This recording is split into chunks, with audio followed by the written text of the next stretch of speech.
Hi everyone, and welcome to Limetown Theories.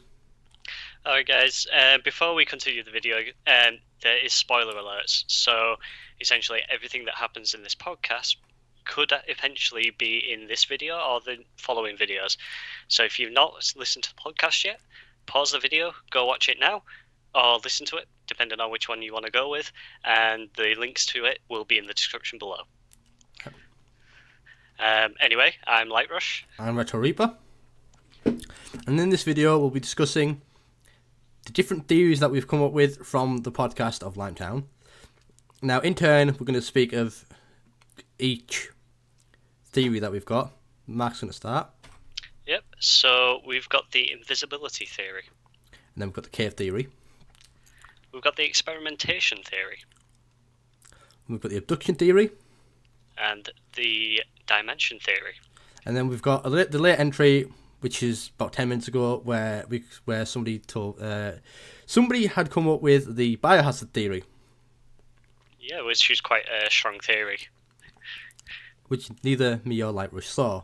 No, never saw the entire thing. Yep. Now, some of these theories do loosely link to other theories. Yep. Or disprove other theories. Yes. Now, we're going to explain each theory first. Yep. And then we'll go into explaining it a bit more by using some of the references from the actual podcast, maybe some sound clips, and then we'll be using real life references and film references. Yes. So and maybe the occasional game references if they appear. Reference. But first one we're going to explain is the invisibility theory. Lightrush, you want to explain that one? Yeah, sure. So the invisibility, even I can't say it. The invisibility theory is pretty much self-explanatory. You can't see them, but they're still there. Now it does loosely link into the dimension theory, as well as the experimentation theory and the abduction theory, and maybe loosely into the biohazard theory. Do you want to take the next one? Right, so we've got the cave theory, which loosely links into the abduction theory and experimentation theory.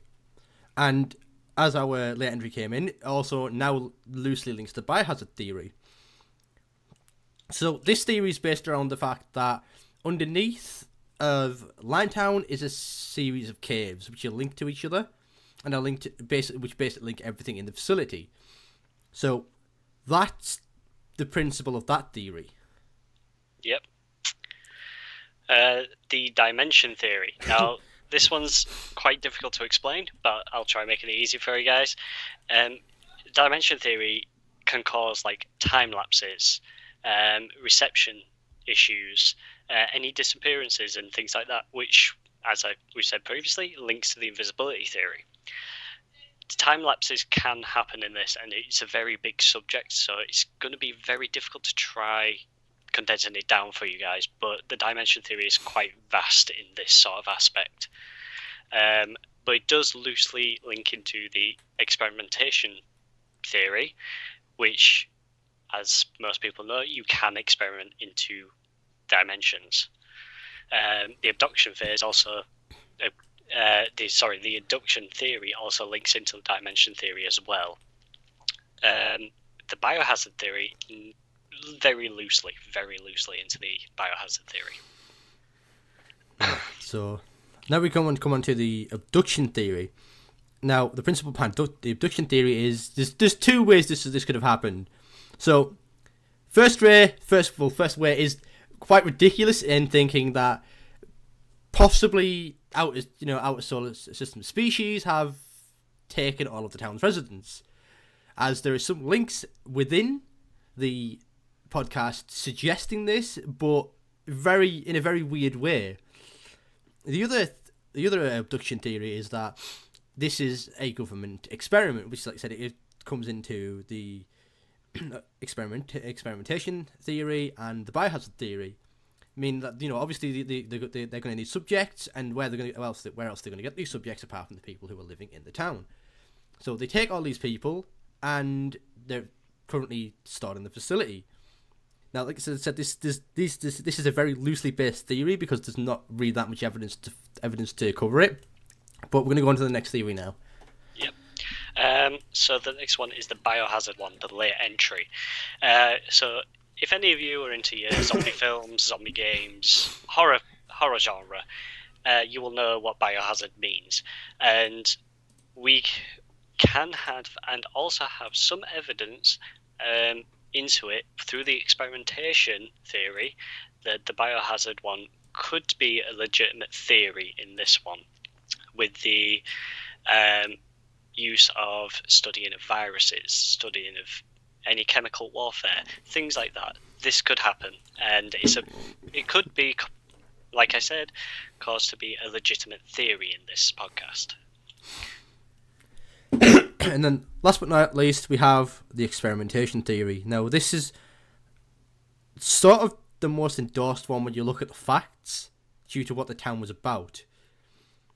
And it does connect with pretty much all of the other theories, like the abduction theory, the alternate dimension, cave, and invisibility theory, because we don't actually know what was going on there.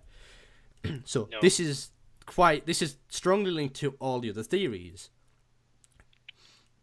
So that's basically the whole principle of this one is that the people have been experimented on, and for whatever reason, they've either become invisible, they've either been forced to retreat into the caves, they're in a different dimension now. This is basically a theory that links to everything. But that's the principle of that one. Yeah.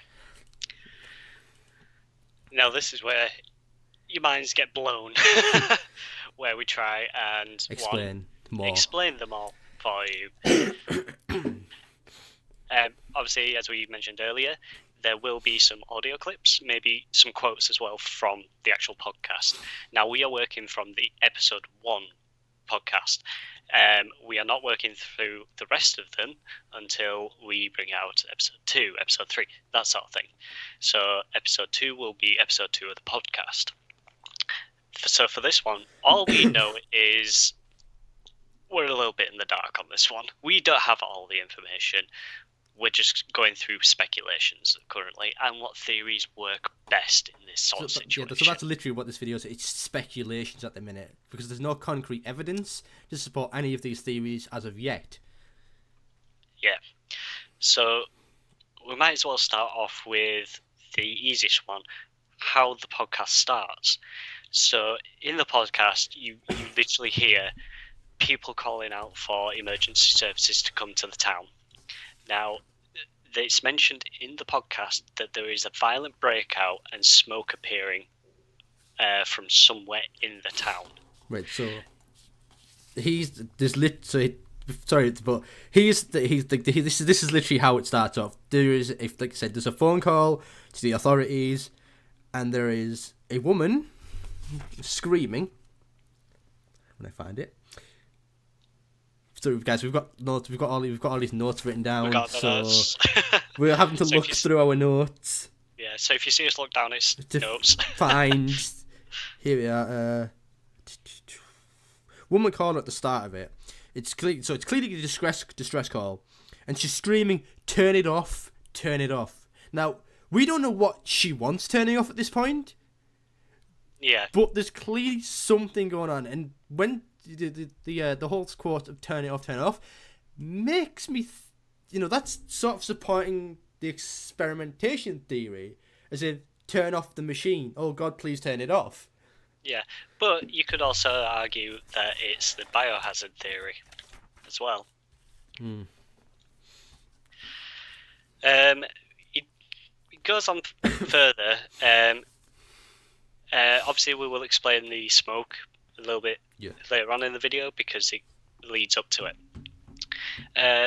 After it all these things, everyone, poof, gone. No sign of anyone in the town. That's where the abduction theory comes in, because, as everyone knows, it's a little bit difficult for 327, was it? I think it was 327 people. Yeah, 327 men, women, and children. Yeah, to just vanish. But obviously, with all the other theories, they can justify this vanishing. So, like the experimentation, they could be in the underground labs or in the lab itself. The cave theory, they could have escaped into the caves. Dimension theory could vanish into another dimension. They could We still don't be know there. that just yet. They could still be there. And the invisible theory is That they obviously- are there, but you can't Yeah. see them. Yeah, so like the Invisible Man is a good example. He's bit- there, but you bit, can't see him. What, it's a bit like Hollow Man.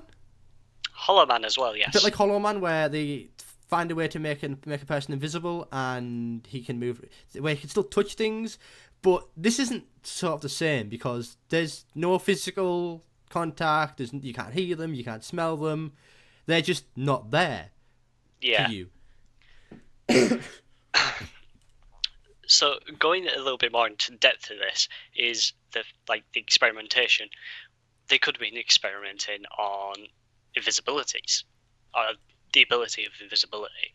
But we know for a fact that that sort of subject can't be possible due to the fact that it clearly states in the podcast that they are neuroscientists. They study the brain. I believe the quote said he wants to heighten the brain Yeah, you're saying to that its they want max to heighten potential. the brain to the power of the human mind to its maximum potential. Yes. What that means, I don't know. Yeah. It could be creating the X gene for all we know. You never know.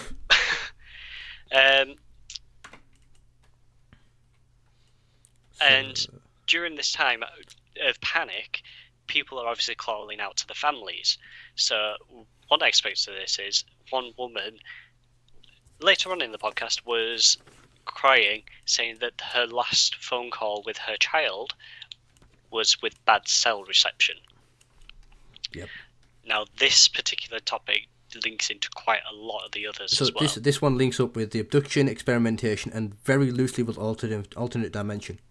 Yes. These can obviously affect the cell reception. With the experimentation and the abduction, they could have reception blockers for mobile or electronic devices. But then you got to think of the alternate dimension theory. That's where that specific object doesn't actually belong there. No, But it doesn't belong there, but it would cause an electronic malfunction. Because obviously receptions cannot travel through time and space. They can only travel through air or on its own time. So somehow there's still elements of this in that dimension. Yes. In the dimension itself, there will be a trace evidence of it, but to cross through dimensions, it's a little bit difficult for like a phone or a mobile phone to cross the border.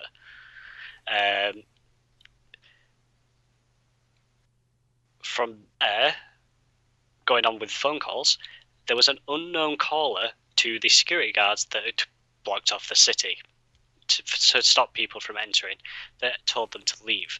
Now, we don't know who this caller is. The weird thing is, even the security detail didn't actually know who this was. They were just told by this person to make sure that nobody got into the facility, to shoot anybody who tried to, and we're told to leave the premises without any reason. So it was just, they were told to guard, and then when whatever was meant to be done was done, they were told to leave. They weren't told anything. They were kept in the dark. But the strangest thing was that the police were also prevented from questioning the security detail. Now, this to us brings in a suggestion of a bigger picture here, that something was going on that people aren't supposed to know. Yeah. Which goes in with the I believe abduction theory, biohazard theory, and experimentation theory. Yep. And maybe even loosely with the dimension theory. Loosely with the dimension theory, but there's more evidence supporting the other three theories than dimension theory. Yeah. After then, what do the call? We go into a little bit more investigative mode. So the main character in the podcast is called Leia Hudson. Leah Hudson. Leah Hudson. Yeah. And she wants to find out what happened there. She also has a personal connection to it, as one of her family members was part of her this. uncle, who was yes. who was also a neuroscientist. Yes, which was one of the people that vanished. She wanted to find out what actually happened in this particular setting. Like, even now, people are going to be like, how can you lose 300 plus people? It's impossible. It is. Something must have happened to these people to make them vanish. So we know for a fact that after this little interlude bit where she's trying to figure things out, and also having a few of the family members saying things to her, saying like how they felt when they vanished, they mentioned a bonfire was seen above it.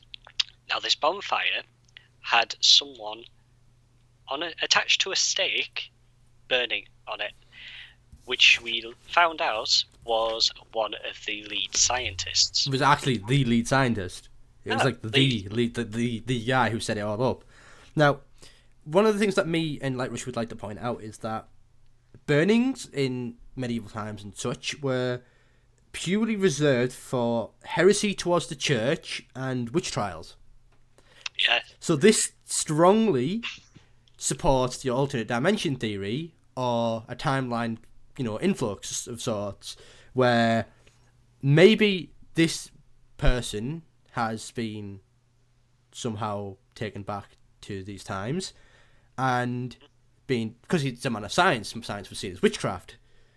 This guy has been tried as a witch or a heretic, yep, tied to the stake and burned. However, during the burning, has somehow been transported back to the current timeline in the same position with the fire, with the stake, and the fire still burning him alive.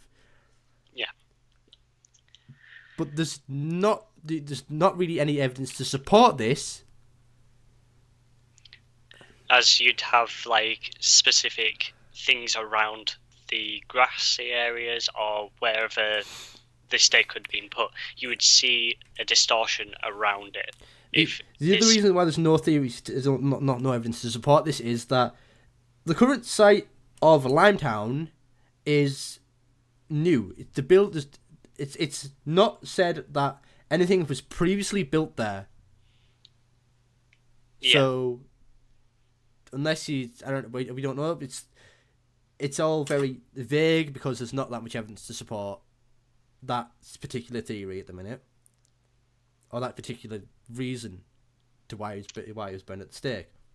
The other theory why he was burned at the stake was maybe for revenge, because that ties in with the abduction, biohazard, and experimentation theory. Yes. It's a way of getting revenge on him. Mm-hmm. Now, the biohazard theory comes with a very good quote, which I'm actually going to read from the theory itself. Right. Dr. Totem had maybe become infected by one of the chemicals or viruses that they were testing. After all, he had worked in a private lab previously to working in Limetown. Him being responsible for bringing his weapon/virus into this community, and perhaps being contaminated himself, created fear within the researchers, and the only way they could deal with it would be to burn him to death. Hence why the only remains that were found was his charred teeth that were in the podcast, and burning his body, they believed, would eradicate the possibility of a larger scale outbreak. How this may not have been the case. Yes. Because over 300 people went just suddenly disappeared. Yes. Now, there is other things in the biohazard notes that we've received, such as maybe the people after hearing about the network of tunnels had decided to go into the caves, and whilst they were down there somehow got lost or died whilst down there. The only thing that's conflicting this theory is that within the podcast it is said that the caves are searched and no evidence is turned up. However, the other thing about this is that how large are the caves, and were they actually looking for the right thing? Yeah. Are certain parts of the cave cornered off that leading to the facility? Yeah, because if it is a government theory, this one, the government would make it impossible to find a back entrance into somewhere. So they would make it look like it was supposed to be naturally like that. So, like, for example, in a cave wall, it wouldn't look like an entrance point. It'd just look like a cave It wall. would just look like rock. Yes. Or limestone in this case. Yes. As they were limestone caves. The other little bits come a little bit later into it.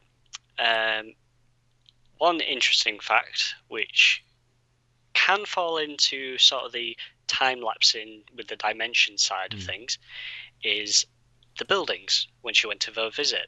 How the buildings inside were pristine, like they'd lived in there. They had literally just lived in there. Besides what they classified as dry rot.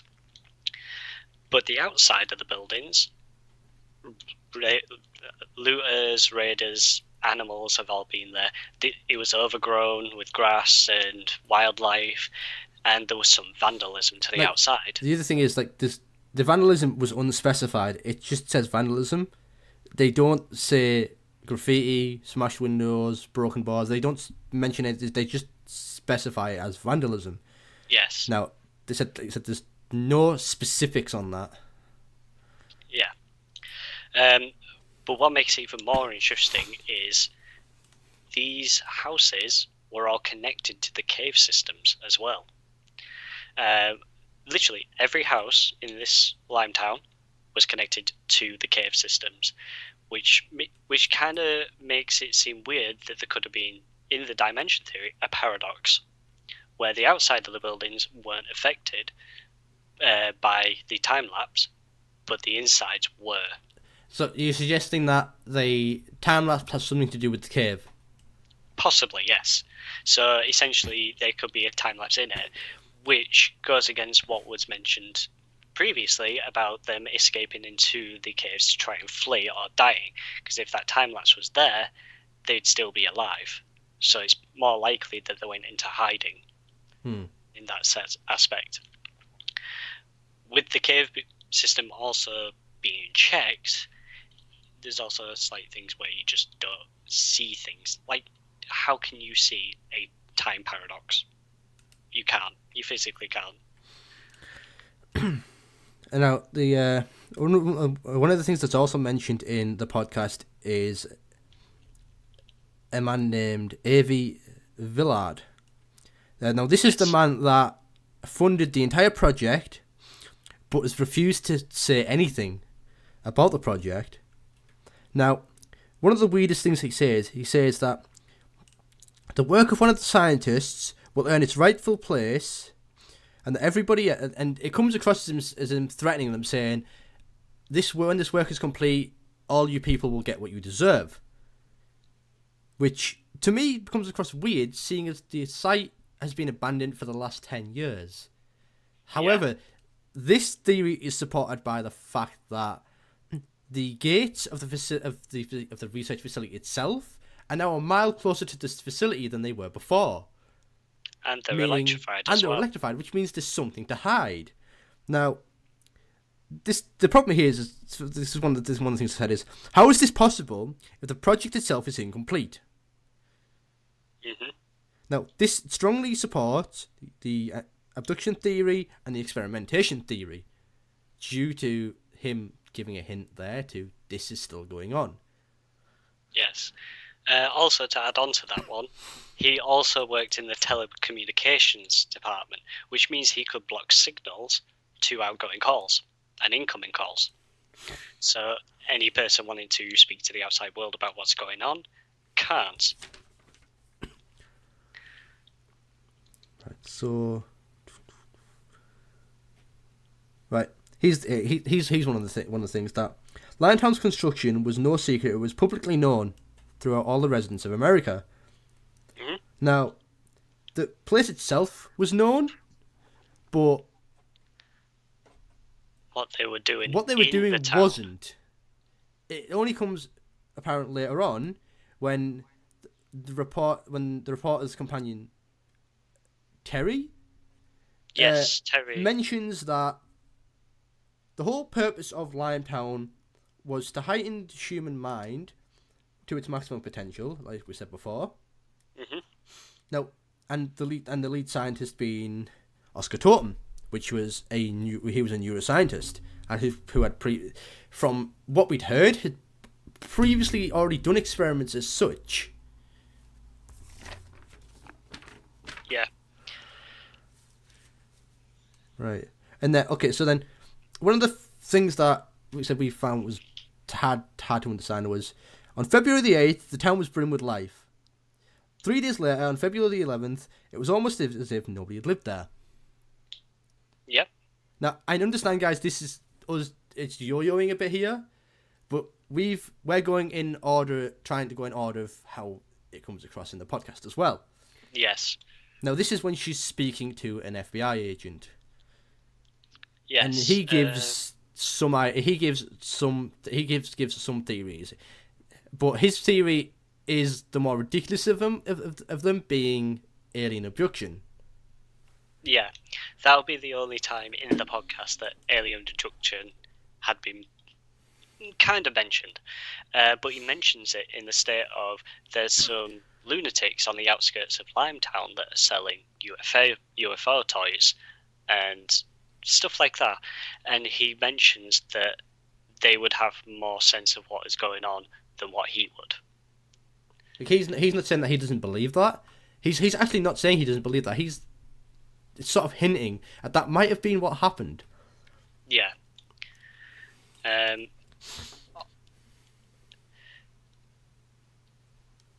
Well, there's another bit going on with the dry rot as well. Mm-hmm. It's saying that the guy who contracted to make them contracted some of the houses to be better built than others, but didn't accommodate for the rain. That's why the dry rot came in there. So that particular part of this podcast doesn't really link into any of the other parts, and it's probably safe to assume it's a part of the podcast that is irrelevant in this particular thing, in this particular episode anyway. So the dry rot doesn't make a part. Well, Tanya does mention, she does say that, where is it? And in her notes, I'm just looking through her notes now, guys. Where is it? She just make a suggestion about the houses themselves. Here we are. When the journalist went into Limetown to see the place for herself, she notices some strange things: the smell of dry rot, and the guy she's with notes that it is strange that the contractors didn't prepare the houses for the rain, which suggests to her that they weren't going to be there long enough to have ever lived with the dry rot, see the effect of the job, because it said it wasn't properly done. So this is almost as if she's saying that this was an intentional flaw, or it was something that they weren't bothered with because the people weren't going to be there long enough. Yeah, so kind of like a temporary experiment. Yeah, so like it was sort of like a temporary accommodation until they sort things out. Yes.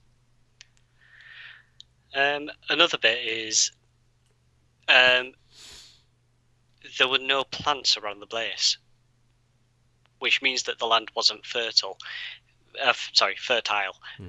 which comes into the biohazard thing, meaning that they were experimenting on chemicals. But to argue against that is the fact that she mentions that there was wildlife entering. Now, if there was chemicals there, the wildlife would literally stay away from it. They were saying that the research facility itself didn't have any plants or anything there. However, the houses did. Yeah, it's like if the animals got too close to it, they would stay away from that as much as possible. Also, it would explain why the fence moved a mile closer as well. For like a protection, so people don't get too close and get affected by the chemical release from the area.